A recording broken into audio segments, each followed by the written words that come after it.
നമ്മൾ ഈ ലോകത്ത് നടക്കുന്ന ഏറ്റവും കൂടുതൽ നടക്കുന്ന ഒരു കാര്യമാണ് മരണം. സാധാ മരണങ്ങൾ നടക്കുന്നുണ്ട്. രോഗാവസ്ഥയിൽ വന്നിട്ട് മരിക്കുന്നവരുണ്ട്. എന്നാൽ ഏറ്റവും കൂടുതൽ ഇന്ന് കണക്കെടുത്ത് നോക്കിക്കഴിഞ്ഞാൽ ഏറ്റവും കൂടുതൽ മരണം സ്വയം മരിക്കുന്ന ആൾക്കാരാണ്. എന്തിനു ചോദിച്ചു കഴിഞ്ഞാൽ ജീവിതത്തിനകത്ത് എന്തെങ്കിലും കഷ്ടത വരുമ്പോൾ അല്ലെങ്കിൽ എന്തെങ്കിലും ഒരു വേദന വരുമ്പോൾ പെട്ടെന്ന് മനുഷ്യൻ ചിന്തിക്കുന്നത് എങ്ങനെയും ഈ ജീവിതം അവസാനിപ്പിച്ചാൽ മതി. ഞാൻ ചോദിക്കട്ടെ, ഈ മരണം എല്ലാത്തിൽ നിന്നും ഒരു തോൽവിയല്ലേ ഈ മരണം? എന്നാൽ ഞാൻ പറയും, ജീവിതം എല്ലാത്തിൽ നിന്നും ഒരു ജയമാണ്.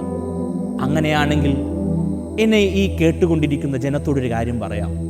നമ്മൾ എപ്പോഴും മരണത്തെക്കുറിച്ച് ചിന്തിക്കാറുണ്ട്.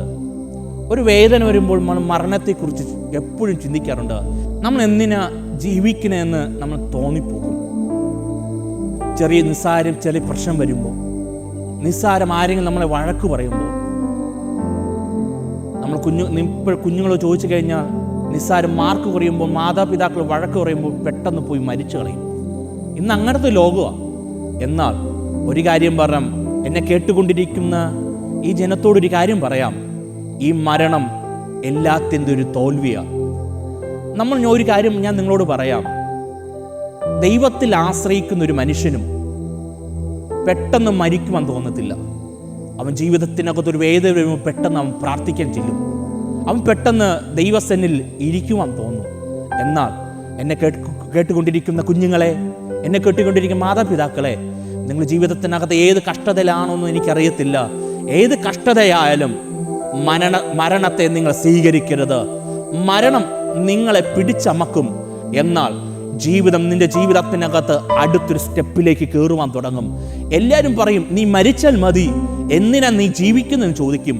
എന്നാൽ ഒരു കാര്യം പറയാം, ദൈവം മരണത്തെ ജയിച്ച് മൂന്നാമത്തെ ദിവസം പുറത്തു വന്നൊരു ദൈവത്തെ നമ്മൾ ആരാധിക്കുന്നേ.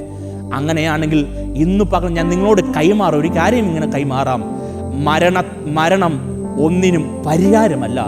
എന്നാൽ മരണത്തെ മാറ്റി യേശു ആ കല്ലറയെ പൊളിച്ച് മൂന്നാമത്തെ ദിവസം പുറത്തു വന്നത് വേറെ ആർക്കുമല്ല, എനിക്കും നിങ്ങൾക്ക് വേണ്ടിയാ. അങ്ങനെയാണ് നിങ്ങളോട് പറയാം, ആ യേശുവിന് മുമ്പിൽ നിങ്ങൾ പ്രാർത്ഥിക്കുമെങ്കിൽ ഏത് കഷ്ടതയാണോ, ഏത് പ്രതിസന്ധിയാണോ നിന്നെ പിടിച്ചിരിക്കുന്നേ, മരണത്തെ നീ കീഴടക്കാതെ ദൈവത്തോട് പ്രാർത്ഥിക്കുവാൻ നീ തുടങ്ങ. അപ്പാ, ഞാൻ വേദനയിലായിരിക്കുക, ഇന്ന കഷ്ടതയിലായിരിക്കുക, മരണം എനിക്ക് വേണ്ട, മരണം എനിക്ക് ഒന്നിനും പരിഹാരമല്ല. എന്നാൽ മരണത്തെ മാറ്റി ജയത്തിലേക്ക് എന്നെ കൊണ്ടു നടത്തുന്ന ആ ദൈവത്തിൻ്റെ കരത്തിൽ ഒന്ന് പിടിക്കുമെങ്കിൽ, ഇന്ന് ഞാൻ എന്നെ കേട്ടുകൊണ്ടിരിക്കുന്ന ജനത്തോടൊരു കാര്യം പറയാം, നിങ്ങളുടെ വീട്ടിനകത്ത് സമാധാനം വരും, നിങ്ങളുടെ കുടുംബത്തിനകത്ത് സന്തോഷം വരും. എന്നാൽ ഒരു കാര്യം പറയാം, മരണം ഒന്നിനും പരിഹാരമല്ല. ആ മരണം എല്ലാത്തിനും ഒരു തോൽവിയാ. മരണത്തെ മാറ്റി ജയത്തിലേക്ക് കൊണ്ടുവന്ന ദൈവത്തിൻ്റെ കരങ്ങളൊന്ന് മുറുകെ പിടിച്ച് ദൈവത്തിന് മുമ്പിൽ നമ്മളൊന്ന് സമർപ്പിച്ചു കഴിഞ്ഞാൽ ദൈവം നമ്മെ വഴി നടത്തും, ദൈവം നമ്മെ ആശ്വസിപ്പിക്കും. ഈ വചനം നിങ്ങളുടെ ഹൃദയത്തിനകത്ത് ആശ്വസിപ്പിക്കട്ടെ. ഈ വചനം നിങ്ങളുടെ ഹൃദയത്തിനകത്ത് സമാധാനം നൽകട്ടെ. God bless you. മാറാനാഥ.